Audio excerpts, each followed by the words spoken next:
el estilo de gobierno del presidente Chávez. Sí, vamos a tratar de dar algunos elementos y de responder a algunas preguntas que ustedes nos planteen. En primer lugar, lo que llama la atención y llamará la atención de todos los especialistas en ciencias políticas y en ciencias sociales fue esa elección del año 2022.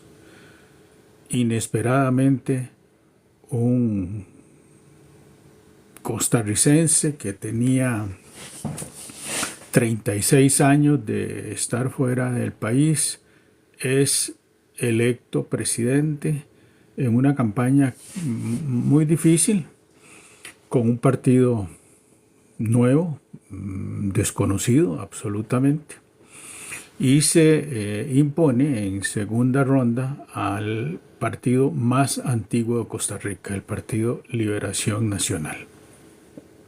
Eso es un hecho que las ciencias sociales y las ciencias políticas no podrán nunca olvidar. Y han pasado estos 2 años tratando de dar explicaciones. Y es que precisamente el estilo presidencial también los ha confundido. Porque si bien es cierto, estamos hablando de un alto funcionario del Banco Mundial, un hombre con experiencia, acostumbrado a reunirse con presidentes de la República, con primeros ministros, con reyes, pues ya no es lo mismo gobernar, es decir, ser uno el responsable de la toma de decisiones. Y ahí es donde muchos de los políticos tradicionales están enclochados y se comportan tan tradicionalmente que no dejan avanzar el país, ¿verdad? No ha habido posibilidad de, ellos dicen de negociar, pero es que la política no es solo negociación, parte también es convencimiento, ¿verdad? Es decir, es tener un ideario muy claro de lo que se quiere. Y efectivamente es muy difícil lograr negociar con partidos tradicionales apegados a un estilo ultraconservador, porque después de 1948 en realidad ha sido una consecución de esos mismos partidos, alternándose en el poder notablemente entre los años 50, 60, 70, 90, y efectivamente que al llegar ya al tercer milenio empiezan a mostrarse, digamos, el agotamiento de los cuadros políticos. Hay un agotamiento de esos cuadros políticos que llama mucho la atención de la incapacidad histórica de los partidos para formar nuevos cuadros y para darles oportunidad. ¿Cómo se forman los cuadros? Bueno, ustedes lo saben, Liberación Nacional tenía un centro que se llamaba La Catalina.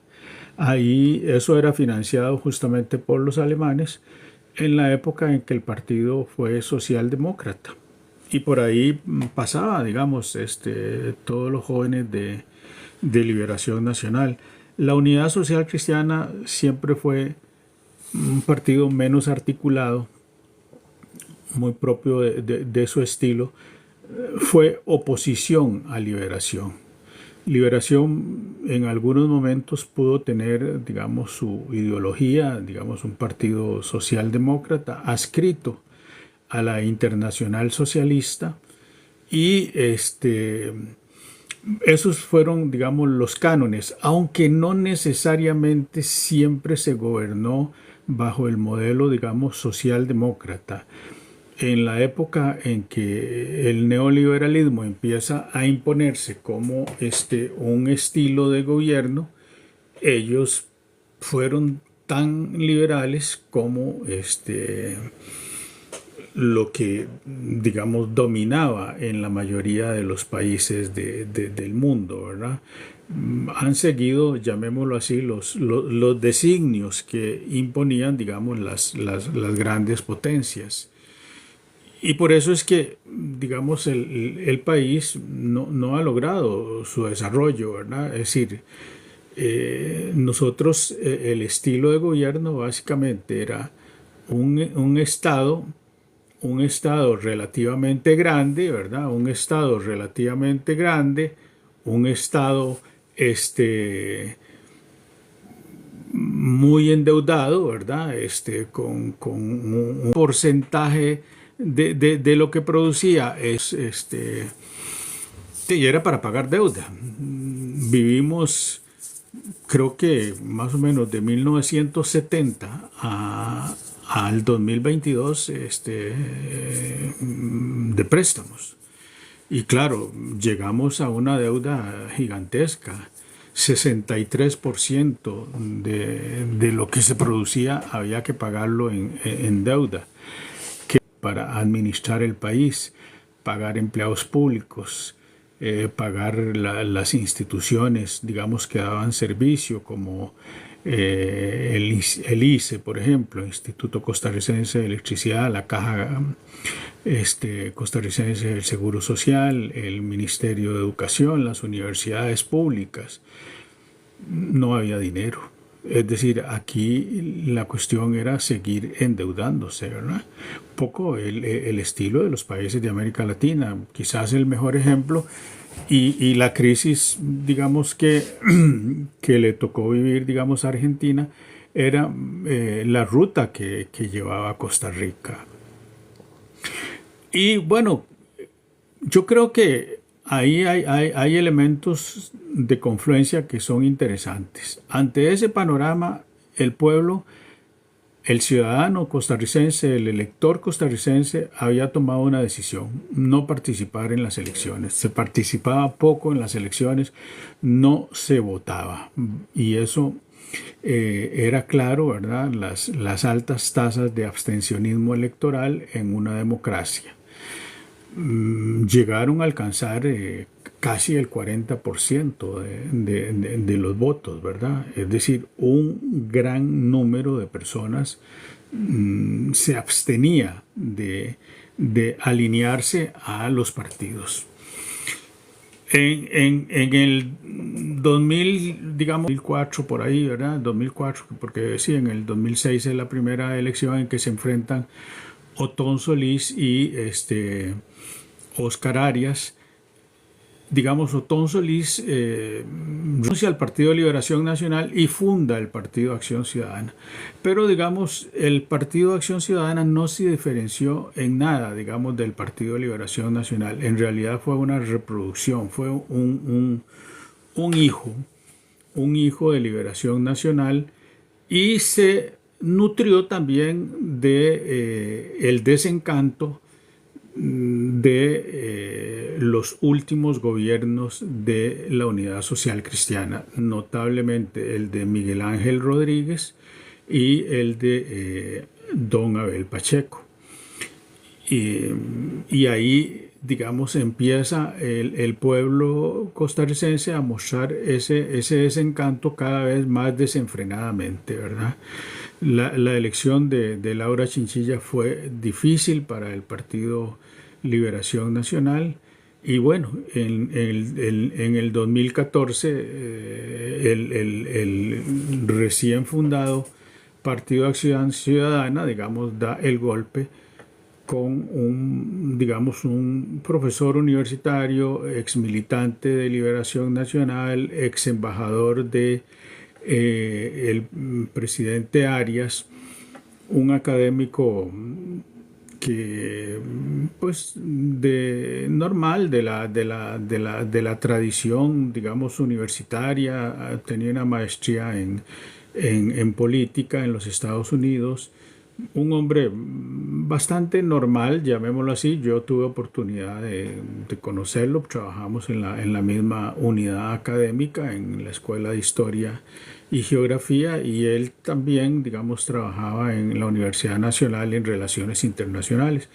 Pero, digamos, incluso académicamente nunca produjo ningún material sobresaliente, ni sus intervenciones eran así como muy visionarias, muy visionarias.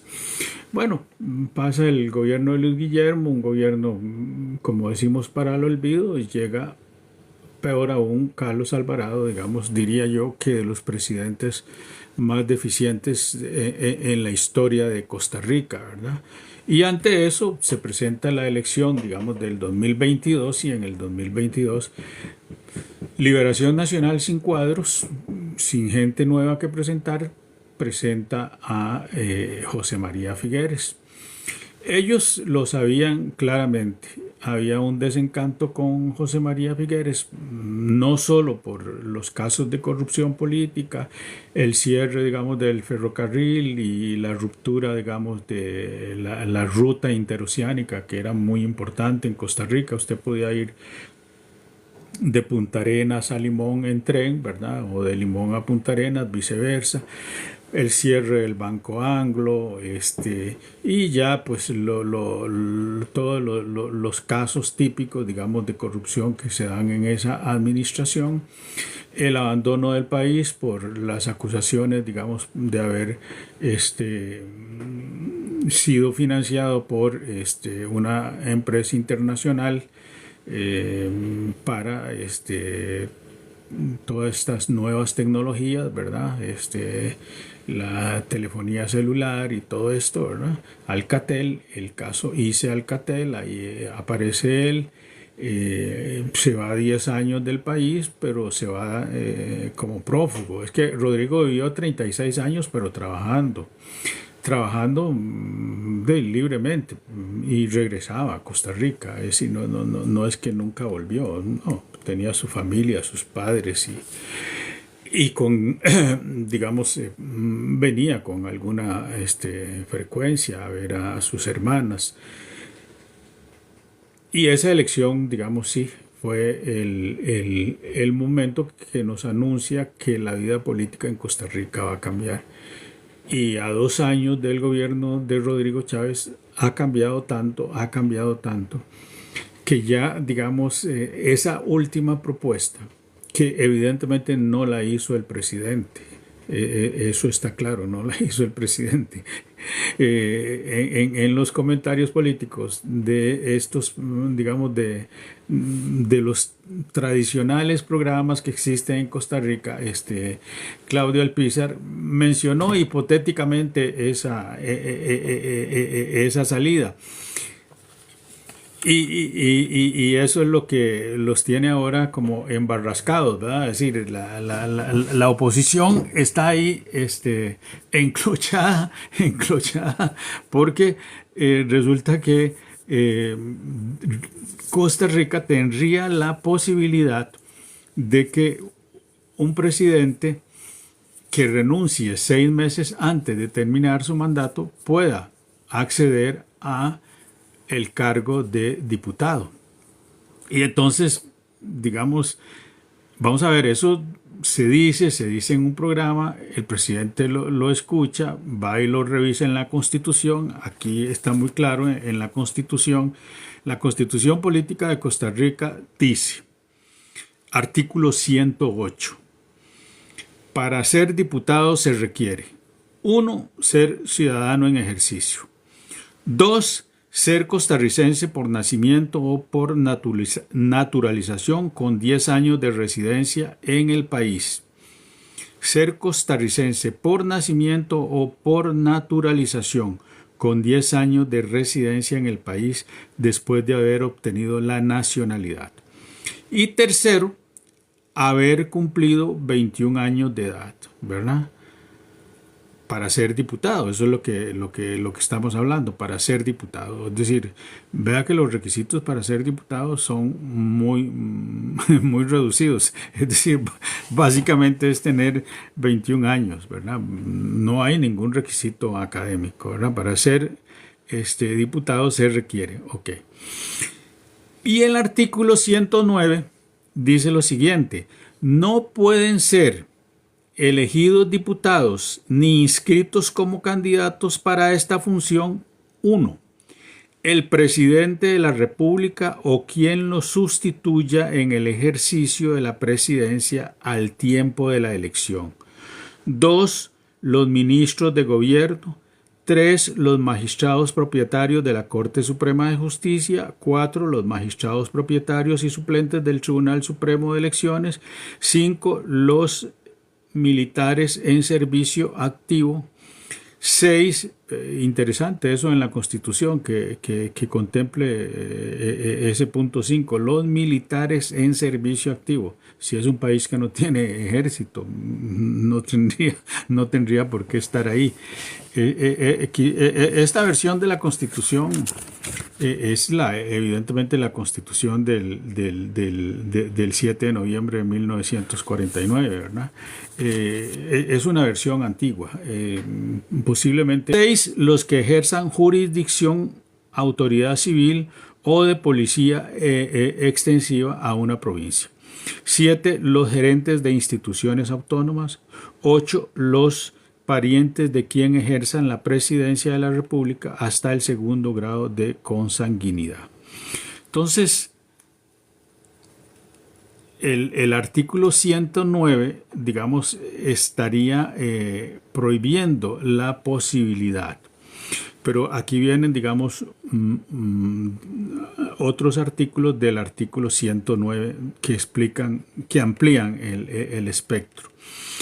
Estas incompatibilidades afectarán a quienes desempeñan los cargos indicados dentro de los 6 meses anteriores a la fecha de elección. Es decir, que si estos funcionarios que se nombran en el artículo 109, ¿verdad? Esos 8 puntos, renuncian 6 meses antes de las elecciones, podrán entonces ocupar la presidencia, y es el tema, digamos, central, digamos, de este conversatorio.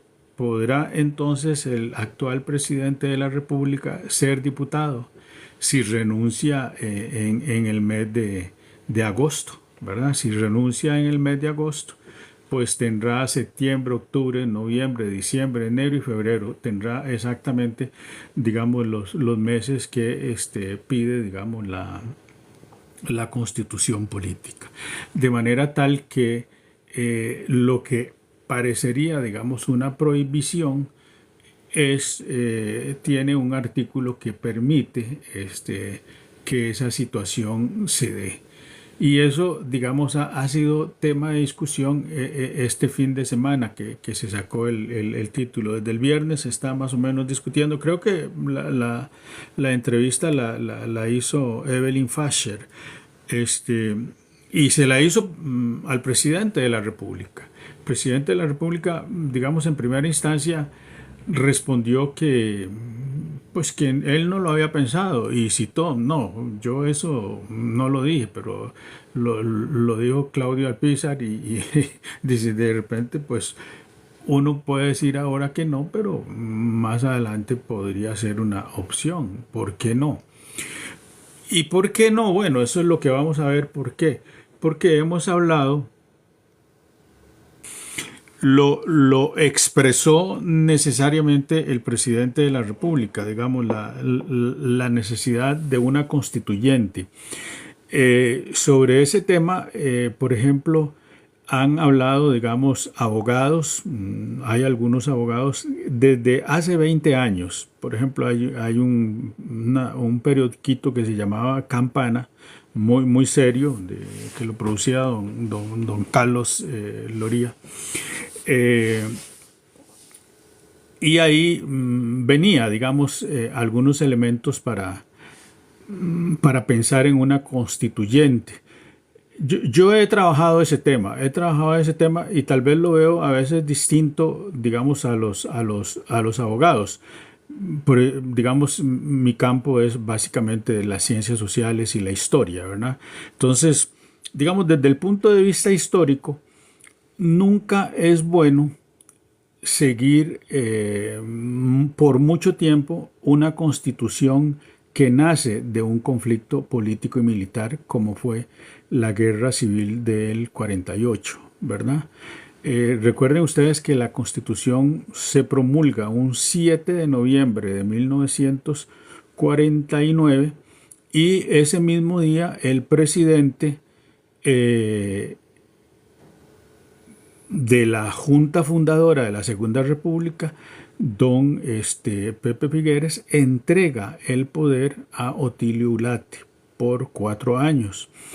Y don José Figueres se quedó más o menos desde el 12 de marzo hasta el 7 de noviembre del 49. Eso es lo que duró ese periodo que, digamos, los historiadores titubean en cómo denominarlo. Si fue una presidencia de José Figueres, porque él era el presidente de esa junta fundadora, o si fue una dictadura.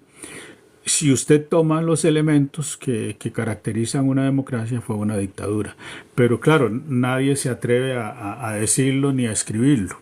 Incluso ni la gente que ha escrito sobre ese tema prefiere usar el nombre de junta fundadora. Es decir, la Constitución de 1949 nace de una dictadura.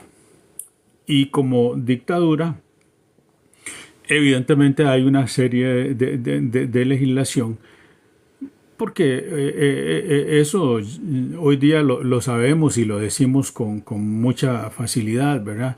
Es decir, se impone la ley del ganador. Y así fue. Se impuso la ley del ganador hasta que de repente se dan cuenta que